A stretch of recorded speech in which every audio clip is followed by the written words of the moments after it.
नमस्कार साथियों, मैं doctor Manoj Ahuja news channel में आपका हार्दिक अभिनंदन करता हूं। आज हम आपके लिए लेकर के आए हैं अजमेर ब्यावर केकड़ी से संबंधित महत्वपूर्ण खबरें तथा कानून की विशेष जानकारियां, जो कि आहूजा न्यूज़ बुलेटिन का मुख्य उद्देश्य है। आपको बता दें, आहूजा न्यूज़ चैनल का मुख्य उद्देश्य आपको कानून की विशेष जानकारियाँ देना है, क्षेत्र की समस्याओं की आपको जानकारी देना है, साथ ही आपके साथ कोई समस्या है तो उसको उचित मंच तक पहुंचाना हमारा मुख्य उद्देश्य है। इन्हीं उद्देश्यों के साथ आहूजा न्यूज़ चैनल लगातार प्रगति और आगे बढ़ रहा है। आपने यदि हमारा न्यूज़ चैनल सब्सक्राइब नहीं किया है तो कृपया आप भी हमारा न्यूज़ चैनल सब्सक्राइब करके हमारे आहूजा परिवार के सदस्य बने। तो आइए देखते हैं आज की विशेष खबरें आहूजा न्यूज़ बुलेटिन के। सुप्रीम कोर्ट ने हाल ही में 14 दिसंबर देखा कि ऐसे मामले में जहां किसी अपराध पर खाद्य अपमिश्रण निवारण अधिनियम 1954 पीएफए एक्ट, साथ ही खाद्य सुरक्षा और मानक अधिनियम 2006 एफएसएसए एक्ट दोनों के तहत दंडात्मक प्रावधान लागू होंगे, मगर एफएसएसए एक्ट के प्रावधान उस हद तक पीएफए एक्ट पर हावी रहेगा जहां तक यह संगत है। जस्टिस अभय एस ओक और जस्टिस संजय करोल की खंडपीठ इस मामले की सुनवाई कर रही थी। वर्तमान मामले में अपीलकर्ता मैसर्स भारती रिटेल लिमिटेड का निदेशक था, जो EZA के नाम से खुदरा स्टोर संचालित करने का व्यवसाय करती है। उसके आउटलेट पूरे देश में हैं। पीएफए एक्ट के तहत नियुक्त एक खाद्य निरीक्षक ने इंदौर में भारती के स्वामित्व वाली दुकान का दौरा किया और दुकान से कुछ बिस्किट पैकेट खरीदे। ये दौरा 29 नवंबर 2010 को किया गया और अगले दिन नमूने राज्य खाद्य प्रयोगशाला में भेजे गए। रिपोर्ट 4 जनवरी 2011 को प्राप्त हुई। अब 5 अगस्त 2011 को पीएफए एक्ट निरस्त कर दिया गया। इसे एफएसएसए एक्ट की धारा 97 की उपधारा 1 के तहत अधिसूचित किया गया। हालांकि एफएसएसए एक्ट की धारा 97 की उपधारा 4 में प्रावधान है कि पीएफए एक्ट के निरस्त होने के बावजूद पीएफए एक्ट के तहत किए गए अपराध का संज्ञान एफएसएसए एक्ट के शुरू होने की तारीख से 3 साल के भीतर लिया जा सकता है।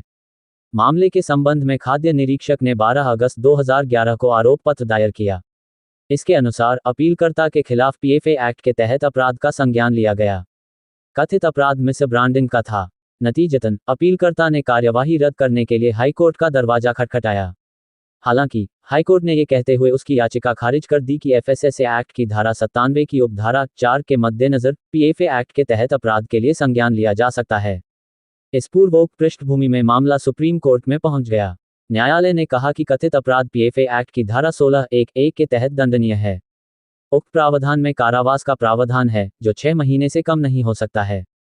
इसके अलावा एफएसएसए एक्ट के तहत संबंधित प्रावधान धारा 52 में सजा जुर्माने के रूप में थी, न कि कारावास के रूप में। आगे बढ़ते हुए न्यायालय ने कहा कि यद्यपि पीएफए एक्ट को 5 अगस्त 2011 से निरस्त कर दिया गया, एफएसएसए एक्ट की धारा 3 जो गलत ब्रांड वाले भोजन को परिभाषित करती है, जो 28 मई 2008 को लागू हुई। इस प्रकार अपराधी को या तो कारावास की सजा दी जा सकती है, पीएफए एक्ट की धारा 16 या एफएसएसए एक्ट के तहत उसे जुर्माना भरने का निर्देश दिया जा सकता है। इस प्रकार सवाल यह है कि जब दोनों कानूनों के तहत दंडात्मक कार्रवाई की जा सकती है तो कौन सा कानून प्रभावी होगा। इस संबंध में न्यायालय ने अपना ध्यान एफएसएसए एक्ट की धारा 89 की ओर आकर्षित किया। इस प्रावधान के अनुसार यदि पीएफए एक्ट और एफएसएसए एक्ट के प्रावधानों के बीच कोई विसंगति है तो एफएसएसए एक्ट के प्रावधानों का अत्यधिक प्रभाव होगा। अदालत ने कहा, जब गलत ब्रांडिंग के परिणामों की बात आती है तो इसे दोनों अधिनियमों के तहत प्रदान किया गया और गलत ब्रांडिंग के दंडात्मक परिणामों के संबंध में अधिनियमों में असंगतता है। इस प्रकार ऐसे मामले में जहां एफएसएसए एक्ट की धारा 52 के लागू होने के बाद यदि किसी के द्वारा गलत ब्रांडिंग का कार्य किया जाता है, जो पीएफए एक्ट की धारा 16 के तहत दंडनीय अपराध है और जो एफएसएसए एक्ट की धारा 52 के तहत दंड को आकर्षित करता है, एफएसएसए एक्ट की धारा 52 पीएफए के प्रावधानों को खत्म कर देगी। इसलिए ऐसी स्थिति में जहां गलत ब्रांडिंग का कार्य पीएफए एक्ट और एफएसएसए एक्ट दोनों के तहत दंडात्मक प्रावधानों को आकर्षित करेगा, उल्लंघनकर्ता एफएसएसए एक्ट की धारा 52 के तहत दंड का भुगतान करने के लिए उत्तरदायी होगा। इन तथ्यों और परिस्थितियों को देखते हुए सुप्रीम कोर्ट ने अपीलकर्ताओं के खिलाफ लंबित आपराधिक कार्यवाही रद्द कर दी। ऐसा करते समय न्यायालय ने यह भी स्पष्ट किया कि यह निर्णय एफएसएसए एक्ट के तहत अधिकारियों को कानून का पालन करते हुए धारा 52 के प्रावधानों का सहारा लेने से नहीं रोकेगा। केस टाइटल: माणिक हीरू झंगियानी बनाम मध्य प्रदेश राज्य।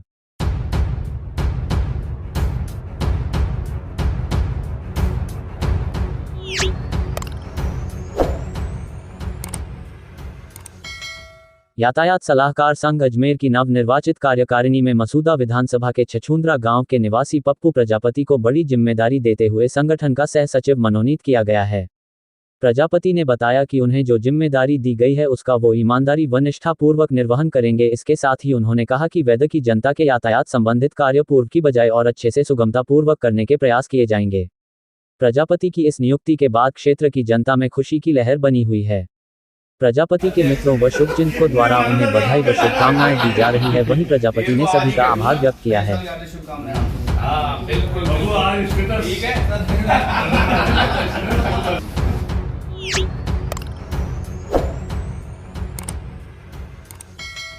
शिक्षा विभाग सरकारी विद्यालयों में पढ़ने वाले होनहार विद्यार्थियों को शीतकालीन अवकाश में अंतर जिला शैक्षिकी एवं सांस्कृतिक भ्रमण करवाने जा रहा है। इसके लिए राजस्थान दर्शन शैक्षिकी एवं सांस्कृतिक यात्रा योजना के तहत अजमेर जिले के 24 विद्यार्थियों का चयन किया गया है। अजमेर जिले के जिला शिक्षा अधिकारी मुख्यालय प्रारंभिक शिक्षा ने इस संबंध में आदेश जारी कर दिए हैं। जिले भर से चयनित इन विद्यार्थियों में राजकीय उच्च प्राथमिक विद्यालय मंडा के 12 प्रतिभावान विद्यार्थियों का भी चयन हुआ है। सभी विद्यार्थी राज्य के अन्य जिलों में 5 दिवसीय शैक्षिकी भ्रमण पर जाएंगे। विद्यालय के शिक्षक दिनेश कुमार वैष्णव ने बताया कि राज्य सरकार की इस योजना के तहत विद्यालय की कक्षा 8 की छात्रा हिमांशी चौहान, मनीषा वैष्णव, कोमल कंवर कानावत, निशा जाट, अनिता बैरवा, आरती बैरवा और कक्षा 7 की खुशी वैष्णव, अंकित सैनी, कोमल जाट, आयुष वैष्णव, रौनक वैष्णव और लक्ष्य कुमार आगामी 2 जनवरी को चयनित विद्यार्थियों के पूरे दल के साथ अजमेर से प्रस्थान करेंगे। विद्यार्थियों की यात्रा का संपूर्ण व्यय राज्य सरकार वहन करेगी। शिक्षक वैष्णव ने बताया कि इस योजना का उद्देश्य विद्यार्थियों को राज्य के ऐतिहासिक, सांस्कृतिक व प्राकृतिक धरोहरों से परिचित करवाना, स्थापत्य कला की जानकारी कराना, सामुदायिक जीवन से ओतप्रोत करना एवं पुस्तकीय ज्ञान के अतिरिक्त अन्य ज्ञान की वृद्धि करना है। गौरतलब है कि प्रतिवर्ष इस अंतरजिला शैक्षिकी भ्रमण के लिए जिले के प्रारंभिक और माध्यमिक विद्यालयों से क्रमशः 12 व 12 विद्यार्थियों का चयन पुनर्तः वस्तुनिष्ठ प्रणाली के तहत वरीयता के आधार पर किया जाता है। जिले भर से चयनित कुल 24 विद्यार्थियों में से मंडा विद्यालय के 12 विद्यार्थियों का चयन होने पर केकड़ी के मुख्य ब्लॉक शिक्षा अधिकारी विष्णु शर्मा, विद्यालय प्रबंधन समिति की अध्यक्ष मीराबाई बैरवा, प्रधानाध्यापक परमानंद पारिक, शारीरिक शिक्षक राजेश कुमार उपाध्याय, शिक्षक दिनेश कुमार वैष्णव, अध्यापिका शबाना बानो, रीना कुमारी, सुनीता चौधरी सहित गांव के ही जसराज वैष्णव, सांवरलाल कानावत, केदार जाट, भंवरलाल बैरवा, मोहनलाल बैरवा, भंवरलाल वैष्णव, राजूलाल माली, सांवरलाल जाट, सुरेश वैष्णव और पवन सिंह आदि ने भी हर्ष व्यक्त किया। ये रहेगा यात्रा कार्यक्रम। जिले भर से चयनित सभी 24 विद्यार्थियों का दल शीतकालीन अवकाश में 2 जनवरी को अजमेर से प्रस्थान करेगा। 5 दिवसीय इस शैक्षिकी एवं सांस्कृतिक यात्रा के तहत विद्यार्थियों को चित्तौड़गढ़ में विजय स्तंभ, मीरा मंदिर, गौमुख कुंड, जौहर स्थान, पद्मिनी महल, शनि मंदिर, सांवलिया सेठ मंदिर व उदयपुर के गुलाब बाग, सिटी पैलेस, जगदीश मंदिर, महाराणा प्रताप गौरव केंद्र, दूध तलाई, फतेह सागर, सहेलियों की बाड़ी एवं सुखाड़िया सकिल सहित कई स्थानों का भ्रमण करवाया जाएगा। इसके बाद कुंभलगढ़, हल्दीघाटी व नाथद्वारा दर्शन करते हुए 6 जनवरी शाम तक ये दल पुनः अजमेर लौटेगा।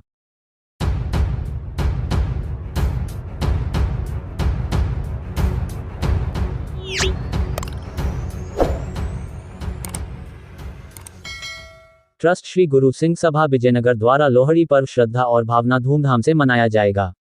दिनांक 13 जनवरी 2024 वार शनिवार को विजयनगर गुरुद्वारा साहिब में शाम दीवान में श्री सुखमनी साहिब का पाठ शाम 5 बजे से आयोजन होगा व कीर्तन दरबार शाम 6 बजे से भाई गुरमीत सिंह, बीबी हरप्रीत कौर संगत को कथा व कीर्तन से संगत को निहाल करेंगे। संपूर्ण समाप्ति उपरांत गुरु महाराज का अटूट लंगर बरताया जाएगा। ये जानकारी ट्रस्ट के प्रधान हरगोविंद सिंह टुटेजा ने दी।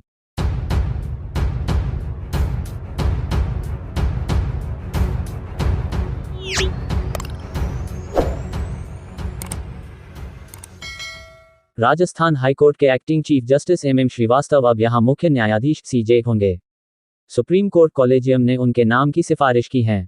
वहीं राजस्थान हाईकोर्ट के 2 न्यायाधीश जस्टिस अरुण भंसाली और जस्टिस विजय बिश्नोई के नाम की सिफारिश इलाहाबाद और गुवाहाटी हाईकोर्ट के मुख्य न्यायाधीश के लिए की गई है। जस्टिस एम श्रीवास्तव मूलतः छत्तीसगढ़ हाईकोर्ट से ट्रांसफर होकर 18 अक्टूबर 2021 को राजस्थान हाईकोर्ट आए थे। वे वर्तमान में राजस्थान हाईकोर्ट के कार्यवाहक मुख्य न्यायाधीश के तौर पर काम कर रहे हैं। वहीं जस्टिस अरुण भंसाली व जस्टिस विजय बिश्नोई मूलतः राजस्थान से हैं। दोनों 8 जनवरी 2013 को एक साथ राजस्थान हाईकोर्ट में न्यायाधीश नियुक्त हुए थे। दोनों अधिवक्ता कोटे से न्यायाधीश बने थे। वहीं दोनों के नामों की सिफारिश भी सुप्रीम कोर्ट कॉलेजियम ने एक साथ की है। सुप्रीम कोर्ट के कॉलेजियम ने राजस्थान हाईकोर्ट के acting chief justice M Srivastava को मुख्य न्यायाधीश बनाने की सिफारिश की है। सुप्रीम कोर्ट के कॉलेजियम ने राजस्थान हाईकोर्ट के acting chief justice M Srivastava को मुख्य न्यायाधीश बनाने की सिफारिश की है। देश के हाईकोर्ट में मिलेगा राजस्थान को प्रतिनिधित्व। जस्टिस संदीप मेहता के सुप्रीम कोर्ट न्यायाधीश बनने के बाद देश के किसी भी हाई कोर्ट में मुख्य न्यायाधीश के तौर पर राजस्थान के न्यायाधीशों का प्रतिनिधित्व नहीं रहा था। जस्टिस मेहता सुप्रीम कोर्ट न्यायाधीश बनने से पहले गुवाहाटी हाईकोर्ट के मुख्य न्यायाधीश थे। लेकिन अब जस्टिस विजय बिश्नोई की गुवाहाटी हाईकोर्ट के मुख्य न्यायाधीश के लिए सुप्रीम कोर्ट कॉलेजियम ने सिफारिश की है। वहीं जस्टिस गोविंद माथुर के बाद जस्टिस अरुण भंसाली राजस्थान हाईकोर्ट के दूसरे न्यायाधीश होंगे, जो इलाहाबाद हाईकोर्ट के मुख्य न्यायाधीश बनने जा रहे हैं। हालांकि राजस्थान हाईकोर्ट के ही justice M N. Bhandari Allahabad high court के एक्टिंग चीफ जस्टिस रह चुके हैं। अभी तक राजस्थान के 23 न्यायाधीश देश के विभिन्न हाईकोर्ट में मुख्य न्यायाधीश का पद संभाल चुके हैं। लेकिन वर्तमान में देश के किसी भी हाईकोर्ट में राजस्थान हाईकोर्ट के न्यायाधीश मुख्य न्यायाधीश के पद पर नहीं है। सुप्रीम कोर्ट में भी बढ़ेगा राजस्थान का प्रतिनिधित्व। जस्टिस अरुण भंसाली और जस्टिस विजय बिश्नोई के मुख्य न्यायाधीश बनने के बाद उम्मीद है कि देश के सुप्रीम कोर्ट में भी राजस्थान का प्रतिनिधित्व बढ़ेगा। अभी तक राजस्थान हाईकोर्ट में न्यायाधीश रहे 14 जज सुप्रीम कोर्ट में न्यायाधीश रह चुके हैं। वहीं जस्टिस आर.एम. लोढ़ा तो देश की सर्वोच्च न्यायालय के मुख्य न्यायाधीश भी रहे थे। लेकिन वर्तमान में राजस्थान हाईकोर्ट में न्यायाधीश रही जस्टिस बेला एम. त्रिवेदी और जस्टिस संदीप मेहता ही सुप्रीम कोर्ट में राजस्थान का प्रतिनिधित्व करते हैं। इसमें से भी जस्टिस बेला एम. त्रिवेदी का कोटा गुजरात का है। अमूमन ये परिपाटी रही है कि सुप्रीम कोर्ट न्यायाधीश के लिए देश के विभिन्न हाईकोर्ट के मुख्य न्यायाधीशों के नामों की ही सिफारिश की जाती है। ऐसे में जस्टिस अरुण भंसाली और जस्टिस विजय बिश्नोई सुप्रीम कोर्ट पहुंच सकते हैं।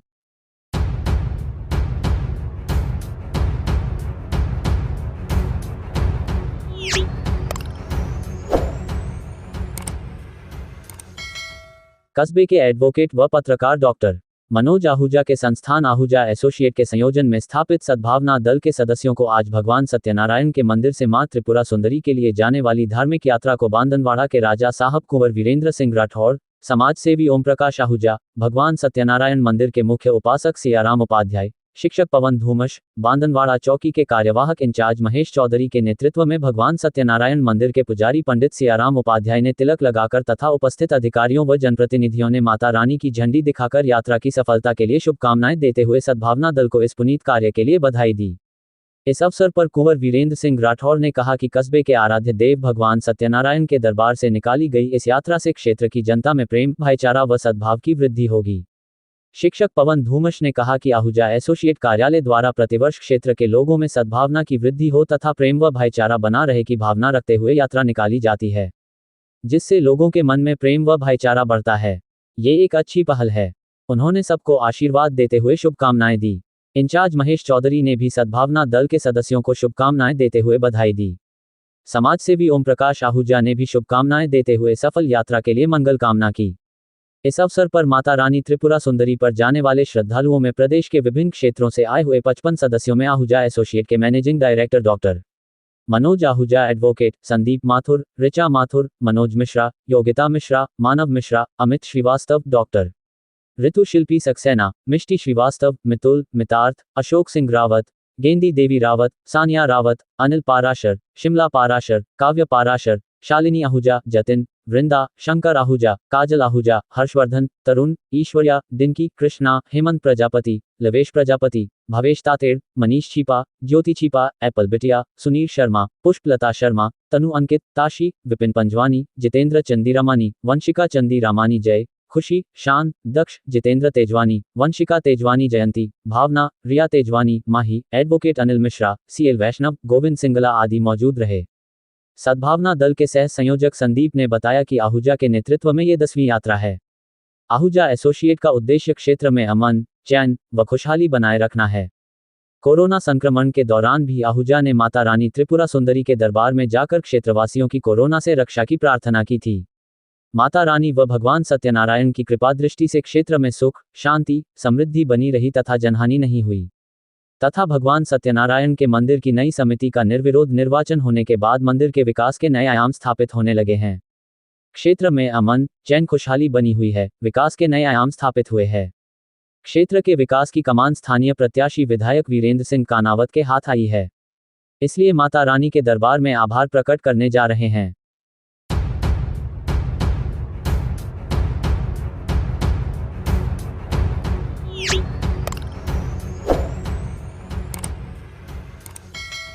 दयानंद महाविद्यालय में शनिवार को अंतर्राष्ट्रीय मिलेट्स वर्ष के उपलक्ष्य में संगोष्ठी का आयोजन किया गया। राष्ट्रीय बीज मसाला अनुसंधान केंद्र के निदेशक डॉक्टर डी एस भाटी ने अपने उद्बोधन में कृषि संकाय के विद्यार्थियों को संबोधित करते हुए कहा, मोटा अनाज स्वास्थ्य के साथ साथ युवाओं को रोजगार उपलब्ध कराने में सक्षम है। वर्तमान समय में आधुनिकता की चकाचौंध के बीच समाज का एक बड़ा वर्ग मोटे अनाज से दूर हो गया है। परिणाम स्वरूप वह स्वास्थ्य संबंधी अनेक समस्याओं का शिकार होता जा रहा है। मोटा अनाज, जिसमें बाजरा, मक्का, रागी सहित अनेक अनाज शामिल है। मोटे अनाजों में मानवीय आवश्यकताओं के लिए भरपूर प्रोटीन, विटामिन और मिनरल्स उपलब्ध है, जिनका सेवन करने से शरीर की समस्त आवश्यकताओं की पूर्ति संभव है। एआरएसएस के निदेशक डॉक्टर दिनेश अरोड़ा ने अपने संबोधन में कहा कि वर्तमान समय में मोटा अनाज युवाओं को रोजगार प्रदान करने में महत्वपूर्ण भूमिका निभा सकता है। मोटे अनाज से युवा अपना स्टार्टअप शुरू कर अनेक प्रकार के उत्पाद तैयार कर आत्मनिर्भर बन सकते हैं। बाजार में ऐसे उत्पादों की अत्यधिक मांग है, परंतु उपलब्धता सीमित है। ऐसे में मोटे अनाज के उत्पाद रोजगार उपलब्ध कराने में महत्वपूर्ण भूमिका निभा सकते हैं। महाविद्यालय प्राचार्य डॉक्टर लक्ष्मीकांत ने अंतर्राष्ट्रीय मिलेट्स वर्ष के उपलक्ष्य में संगोष्ठी में पधारे अतिथियों का माल्यार्पण, पुष्प गुच्छ व प्रतीक चिन्ह प्रदान कर स्वागत किया। कृषि संकाय के अधिष्ठाता डॉक्टर वी के वर्मा ने सभी अतिथियों का धन्यवाद ज्ञापित किया। इस अवसर पर महाविद्यालय के प्राध्यापक doctor Lali Jat, doctor Sitaram Maurya, doctor Naresh Bijaniya, engineer Pankaj, doctor Lali Jat, doctor Rekha Chaudhary, Digambar Singh, Kedari Singh, Sunil Sharma, Mukut Bihari मंडरावलिया सहित अनेक छात्र छात्राएं उपस्थित थे।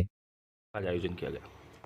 जैसे कि आपको विदित ही है कि 2023 सन जो है ये इंटरनेशनल ईयर ऑफ मिलेट के तौर पर पूरे दुनिया में मनाया जा रहा है। और मिलेट का मतलब है मोटे अनाज, जो नॉर्मली हम पहले खाते थे लेकिन अब हमने खाने कम कर दिए हैं। उसी की वजह से आजकल बीमारियां ज़्यादा हो रही हैं शरीर में। तो आज साल का आखिरी दिन है, तो एक कार्यक्रम का आयोजन किया जा रहा है ताकि हम मिलेट के बारे में अपने विद्यार्थियों को, अपने स्टाफ को और पूरे समाज को बता सकें कि इनकी क्या महत्वता है। और इसके साथ ही जो हम अनाज खाते आ रहे हैं उसको नेगेटिव अनाज बोलते हैं। जैसे कि गेहूं और चावल खाते हैं तो टेक्निकली उसको नेगेटिव फूड ग्रेन माना जाता है। तो मिलेट्स क्या है, कैसे हम उसको खा सकते हैं, किन किन चीज़ों में मिलेट होते हैं, तो इस विषय पर आज एक संगोष्ठी की जा रही है। और इसमें हमारे जो मुख्य अतिथि हैं वो केवीके के डॉक्टर भाटी हैं और डॉक्टर अरोड़ा साहब है, जो अपना मुख्य वक्ता है आज के कार्यक्रम के। और साल की शुरुआत भी हमने मिलेट प्रोग्राम से की थी और साल के आखिरी दिन भी हम मिलेट प्रोग्राम से इसका समापन कर रहे हैं। धन्यवाद। मैं डॉक्टर लक्ष्मीकांत, प्राचार्य Dayanand college Ajmer.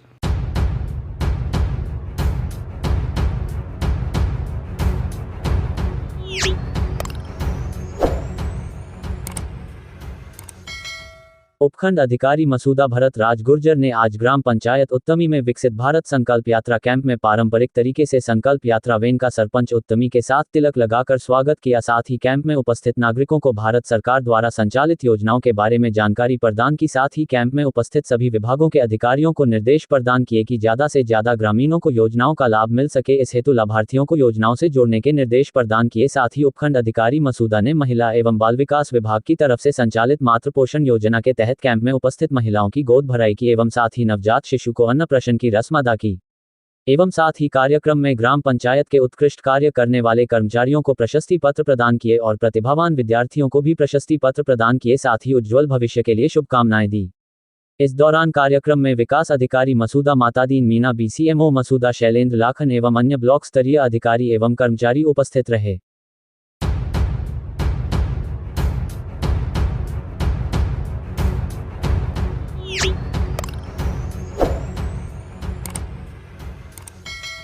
Bar association Kekri के अध्यक्ष एडवोकेट रामअवतार मीना को प्रगतिशील मीना समाज जिला केकड़ी के अध्यक्ष पद पर सर्वसम्मति से निर्वाचित किया गया है। मीना हाल ही में जिला बार एसोसिएशन के अध्यक्ष पद पर निर्वाचित हुए थे, जिसके बाद जिले भर में उनके अभिनंदन के कार्यक्रम आयोजित किए जा रहे हैं। इसी दौरान आज उन्हें प्रगतिशील मीना समाज का जिलाध्यक्ष नियुक्त कर एक नई और बड़ी जिम्मेदारी दी गई है। मीना के अध्यक्ष निर्वाचित होने पर अधिवक्ता समुदाय में खुशी का माहौल देखने को मिल रहा है।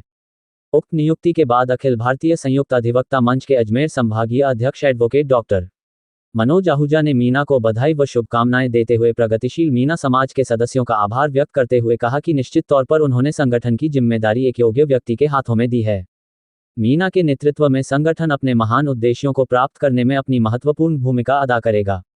आहूजा ने बताया कि मीना एक सहज, सरल व सुलझे हुए विचारों के धनी इंसान है, इसलिए उनमें नेतृत्व करने की भी विशेष योग्यता मौजूद है। इसी व्यक्तित्व के बलबूते उन्होंने न केवल वकालत के पेशे में वरन समाज में भी महत्वपूर्ण स्थान प्राप्त किया है। आहूजा ने उनके उज्ज्वल भविष्य के लिए शुभकामनाएं प्रस्तुत की है।